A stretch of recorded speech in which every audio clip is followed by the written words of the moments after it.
Hello students, class 9 के सभी students का मैथ्स के ऑनलाइन क्लास में स्वागत है। आज की क्लास में हम संख्याओं में भी खेल चैप्टर 6 के अंतर्गत हम करके देखें कि प्रश्नों को हल करेंगे। दिया है प्रश्न 1b into b is equal to 96, तो b का मान ज्ञात कीजिए। ठीक है, तो यहाँ पर देखेंगे, यहाँ 96 में इकाई के स्थान पर 6 है, तो हमारे पास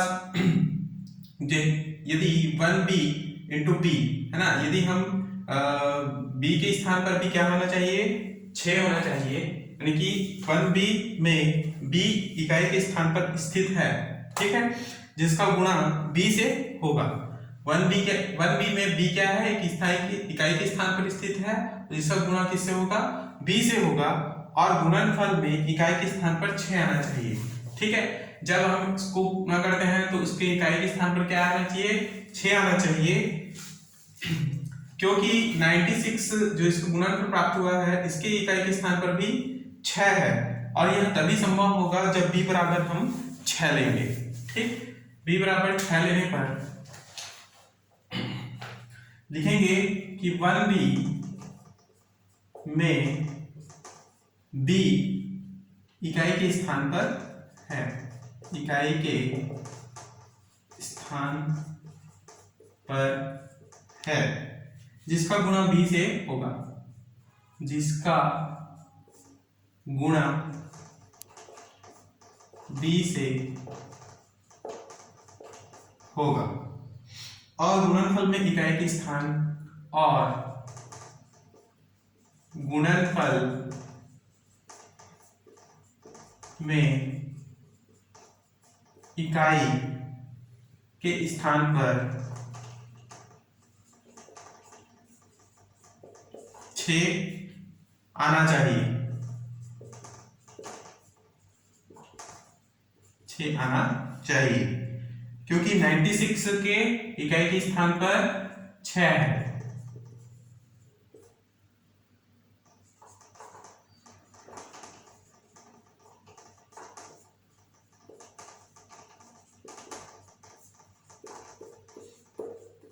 इकाई के स्थान पर 6 है। यह तभी संभव होगा जब b बराबर 6 है। यह तभी संभव होगा जब b बराबर 6 ले। ठीक, तो देखेंगे 1 इंटू b का मान 6 ले लेंगे, है ना, इंटू 6 बराबर 16। ठीक है, सॉरी ये इंटू में नहीं होगा, 1 के साथ b जो है ये इस प्रकार से अंकों में है ना, तो b को हम 6 लेते हैं तो ये 16 हो जाएगा, गुणा ये b का मान हो जाएगा 6 बराबर ये हो जाएगा 96, यानी 16 छक्के 96 होता है, तो b का मान क्या लेना है, 6 लेना है। ठीक है, तो b इज इक्वल टू 6, यही इसका अभिष्ट उत्तर है। नेक्स्ट है क्वेश्चन नंबर 2 को समझेंगे।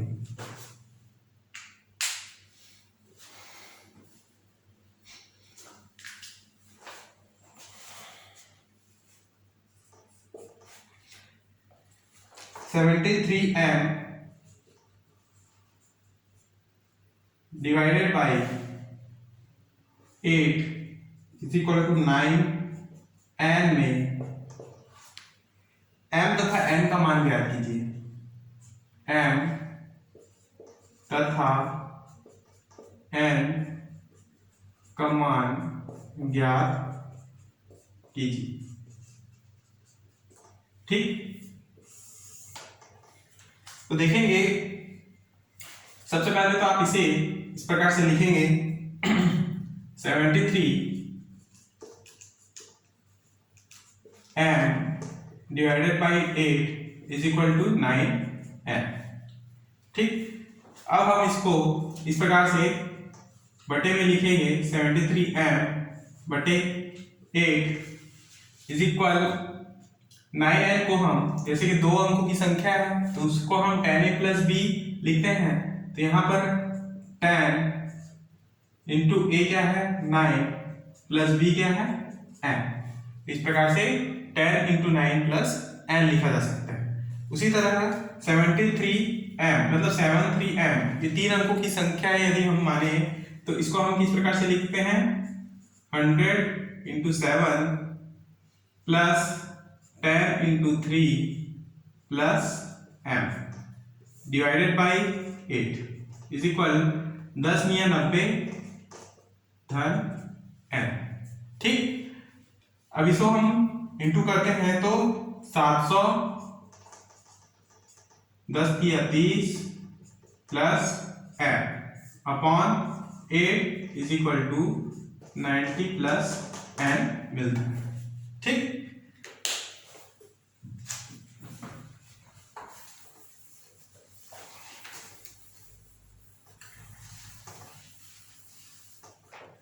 अब 8 को हम 90 प्लस n की तरफ लेके जाएंगे। ठीक, तो ये 700 प्लस 30 क्या हो जाएगा 730 प्लस m बराबर 90 प्लस n। 8 को इसके साथ गुणा में रखेंगे। ठीक, 730 प्लस m बराबर 8 दिया 72 धन 8n। 8 को अंदर इंटू करेंगे तो ठीक, अब 730 को आप इधर ले आए तो m इज इक्वल टू मान मिलेगा m बराबर 8n। ठीक है, 8n को पहले लिख सकता हूं प्लस 720 और ये जो अंक है ये संख्या जो है इधर आएगा तो माइनस 730 हो जाएंगे। तो m के मान क्या मिलेंगे 8n। 720 में 730 में 720 को घटाएंगे तो माइनस 10, तो ये 8n माइनस 10 प्राप्त हो। तब n बराबर 0 तथा n बराबर 1 लेना संभव नहीं है क्योंकि n का मान ऋणात्मक प्राप्त होगा। ठीक है, जब आप n बराबर 1 ले या फिर 0 ले और n बराबर 1 ले तो यहां पर जो मान आएगा देखिए 8 इंटू 0 यानी 0 नहीं, इसका मान क्या आएगा माइनस 10। m का मान क्या आएगा माइनस 10। यदि n बराबर 1 लेते हैं तो 8 एकम 8 यानी 10 में से 8 को घटाओगे तो भी माइनस 2 ही प्राप्त होता है, अर्थात m का मान हमको ऋणात्मक प्राप्त नहीं करना है। ठीक है, इसलिए n बराबर 0 और n बराबर 1 लेना संभव नहीं है। तो लिखेंगे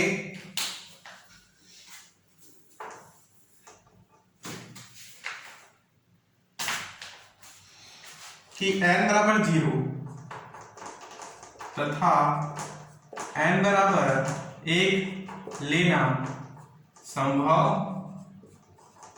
नहीं है क्योंकि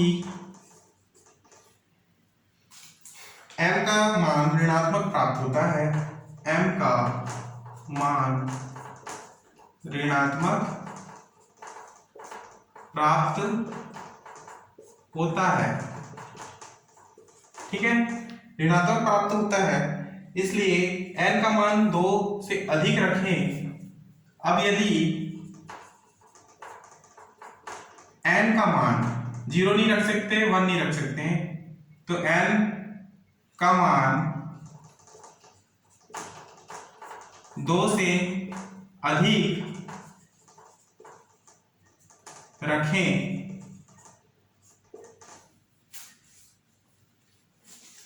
तब भी m का मान 2 अंकों की संख्या प्राप्त होगी। तभी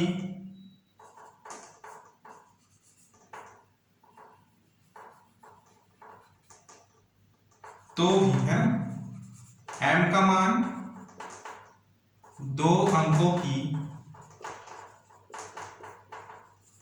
संख्या होगी। 2 अंकों की संख्या होगी वह भी संभव नहीं है, जो संभव नहीं है। देखिए, अब इसमें ये कहा जा रहा है यदि हम n बराबर 0 या n बराबर 1 लेते हैं तो m का मान यहाँ पर माइनस प्राप्त होता है, जो कि संभव नहीं है। ठीक, अब 0 1 लेने के बाद क्या संख्या बच गया 2। यदि m का मान हम 2 से अधिक लेते हैं तो भी m का मान 2 अंकों की संख्या होगा। देखिए यहाँ पे यदि हम n बराबर 2 से अधिक संख्या क्या है 3, तो 8 या 24, 24 में से 10 को घटाएंगे तो 14 प्राप्त होता है, यानी कि 14 क्या है 2 अंकों की संख्या है। लेकिन हमको 2 अंकों की संख्या प्राप्त नहीं करना है m का, ऐसा संख्या प्राप्त करना है, यानी m में हम ऐसा मान रखें जिसको हम इस प्रकार हल करें तो m का मान क्या है 1 अंकों वाली संख्या ही प्राप्त हो।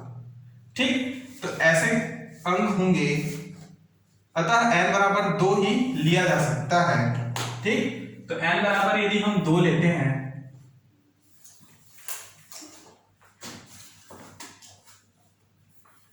अतः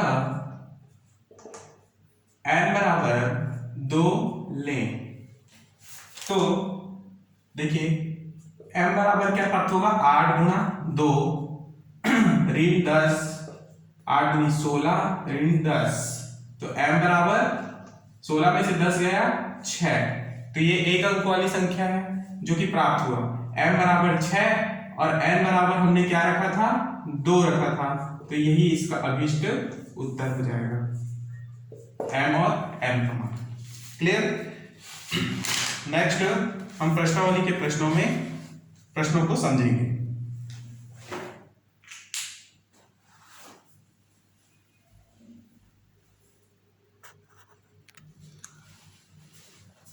तो देखेंगे क्वेश्चन नंबर 1 दिया है 6.1 का क्वेश्चन है ये, प्रश्नावली 6.1 का पहला प्रश्न है, प्रयुक्त अक्षरों a b x y z l m n के मान ज्ञात कीजिए।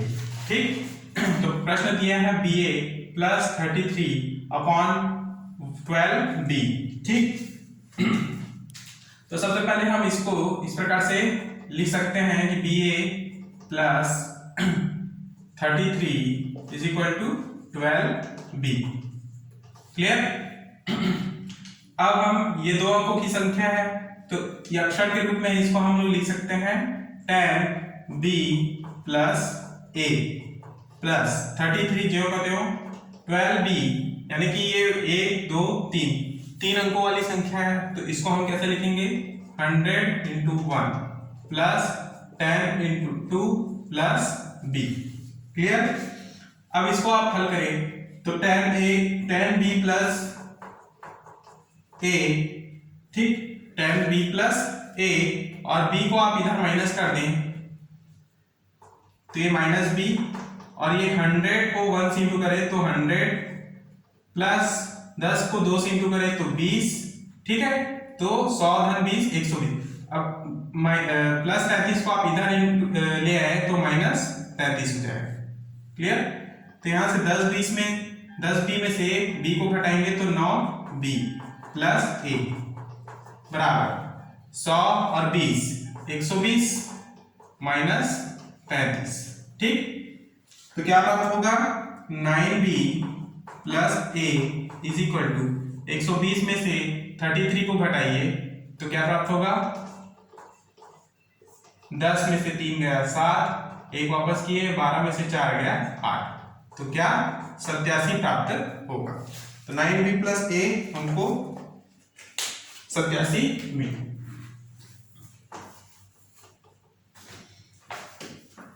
अब देखेंगे कि a और b के मान 1 से 9 अंक तक के अंक हो सकते हैं, पर यदि b का मान 1 से 8 तक का कोई अंक हो तो उसमें 9 से गुणा कर 1 का कोई भी मान रख सकते हैं। ठीक है, जोड़ने पर हमको 87 प्राप्त नहीं हो सकता है, अतः b का मान ही लेना होगा। ठीक, b का मान हमको 9 लेना होगा। देखिए यदि इसमें कहा जा रहा है कि a और b के मान 1 से 9 तक के अंक हो सकते हैं, a तथा b के मान 1 से 9 अंक तक हो सकते हैं। ठीक है, यदि a और b के मान 1 से 9 तक अंक हो सकते हैं, पर यदि b का मान 1 से 8 तक का कोई भी अंक ले, परंतु यदि b का मान 1 से 8 अंक तक ले, 1 से 8 अंक तक लेते हैं, तो उसमें 9 से गुणा कर a का कोई भी मान रख कर जोड़ने पर, है ना, तो यदि हम b का मान 1 से 8 तक के रखें, ठीक है, 8 तक के रखने पर 9 से गुणा करेंगे। देखिए 9 से गुणा है,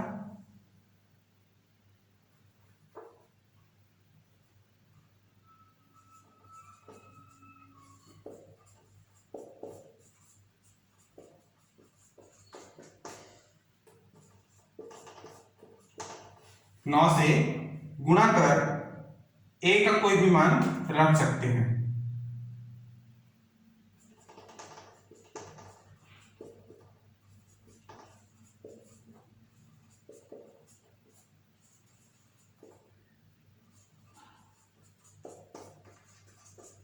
a का कोई भी मान रख सकते हैं।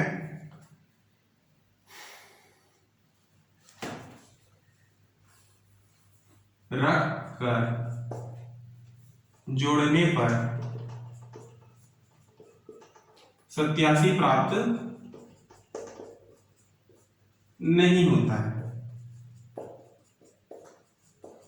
ठीक है, तो देखिए a तथा b के 1 से 9 अंक तक, a तथा b के मान 1 से 9 अंक तक हो सकते हैं।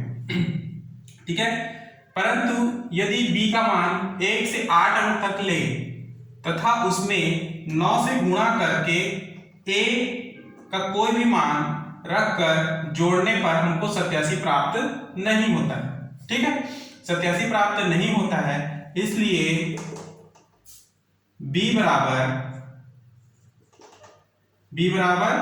9 रखने पर हमें 87 प्राप्त होगा। ठीक है, तो रख के देखते हैं। देखिए 9b is equal to 9 into 9 बराबर 81, है ना, और 81 में 6 जोड़ने पर 87 प्राप्त होगा, और 81 में हम 6 जोड़ते हैं, 6 जोड़ने पर 87 प्राप्त होगा। ठीक है, इसलिए b का मान क्या हो जाएगा 9, b बराबर 9, और a is equal to a 81 में हमने क्या जोड़ा है, तो 6 जोड़ा है, तो 1 बराबर 6, और यही इसका अभिष्ट उत्तर है। क्लियर, a बराबर 6, b बराबर 9।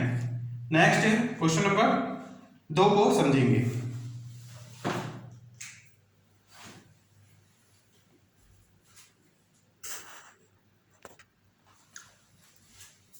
नेक्स्ट क्वेश्चन देखेंगे, क्वेश्चन नंबर 1 का दूसरा question, 3xy plus y 2 is equal 1018 यानी 1018। तो ऐसे प्रश्न में हम देखेंगे हल, इकाई के अंकों की तुलना करेंगे। तो इकाई के अंक कौन कौन से हैं, यहाँ पर 3xy में इकाई का अंक y, यहाँ पर इकाई का अंक 2, और 1018 में इकाई का अंक है 8। तो इन सभी को हम तुलना करेंगे। देखिए y बीच में प्लस, फिर 2 इज इक्वल टू 8। ठीक, तो 2 को इधर पक्षांतर किए तो y बराबर क्या प्राप्त हुआ 6।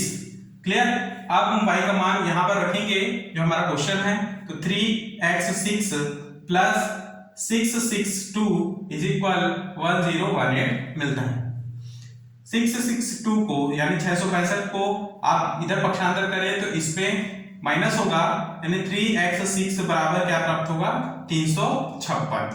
क्लियर, अब दोनों पक्षों के दहाई अंकों की तुलना करेंगे। ठीक है, जब ये जो समीकरण मिला है 3x6 प्लस 356, इसके दहाई अंकों की तुलना करेंगे। तो देखिए 3x6 में दहाई के अंक कौन से हैं ये इकाई है 6 और दहाई है x, ठीक। और उसी प्रकार 356 में इकाई है 6 और दहाई है 5, अर्थात x बराबर हम 5 ले सकते हैं, तो x का मान क्या है 5 होगा। और y बराबर हमने क्या निकाला, y बराबर हमने निकाला था 6, और यही मान हमको निकालना था जो कि अभिष्ट उत्तर है, ठीक। यही आपका प्रश्न का उत्तर। नेक्स्ट क्वेश्चन नंबर 4 को देखेंगे। दिया है 1z into Z upon 7z, ठीक। तो हल करने से पहले आप इस प्रकार से इसको चेंज कर लेंगे, 1z गुणा z बराबर 7z, ठीक। तो देखेंगे इसका हल कि 1z इंटू जेड करने पर इकाई में z तभी प्राप्त होगा, ठीक। इकाई में z तभी प्राप्त होगा जब z बराबर हम 0, 1, 5, 6 ले, ठीक। 0, 1, 5, 6 ले तभी हमको z प्राप्त होता है, ये ऐसे कहना है। परंतु हम देखेंगे कि z बराबर 0 लेने पर पूरी संख्या 0 हो जाएगी, क्लियर है। जब यहाँ पर z के मान में 0 रखते हैं तो 0 इंटू 0, तो 0 इंटू 0 का मान क्या होगा 0, तो 0 नहीं लिया जा सकता, ठीक है।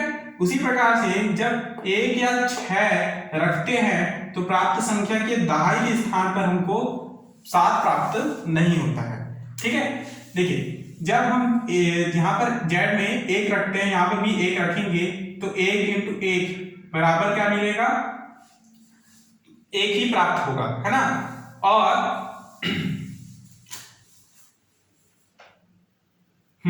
तो यहां पर क्या हमको 7 प्राप्त नहीं होगा दहाई के स्थान पर, ठीक। उसी प्रकार से जब आप 6 रखते हैं तो यहां पर भी 6 कम 6 इंटू 6, तो 6 जगह 36 के दहाई के स्थान पर क्या आ रहा है 3 आ रहा है, ठीक है, जो कि संभव नहीं है क्योंकि यहां पर क्या आना चाहिए 7 आना चाहिए, क्लियर। तो हम रखेंगे z बराबर 5, z बराबर 5 रखने पर यहां पर 1 और ये क्या हो जाएगा 5 इंटू z बराबर 5 यानी कि 5, ठीक है। तो ये 15 पंचे क्या हो जाएगा 75, क्लियर। तो यहां पर दहाई के स्थान पर 7 भी है और z का मान क्या है हमारे पास 5 जो हमने लिया था। इसका अर्थ ये है कि 15 इंटू 5 बराबर 75 प्राप्त होता है, जिससे इकाई में वही अंक है, जिसके इकाई में क्या है वही अंक है, ये जो हमने z बराबर 5 लिया था वही इकाई अंक यहाँ 75 में है, ठीक है, जिसमें गुणा किया गया है और दहाई पर क्या है 7 है, इकाई में 5 है और दहाई में क्या है 7 है। तो इस प्रकार से अंक हमको ये 7z के रूप में प्राप्त हुआ है, ठीक है। यही इसका अभिष्ट उत्तर होगा। तो z बराबर क्या मिला 5, ठीक। तो आज की क्लास में हम यहीं तक के पढ़ रहे हैं। नेक्स्ट क्लास में हम इसके आगे के क्वेश्चंस को हल करेंगे, तब तक आप यहां तक अपना नोट्स तैयार करेंगे, ठीक है। क्लास यहीं समाप्त करते हैं, धन्यवाद।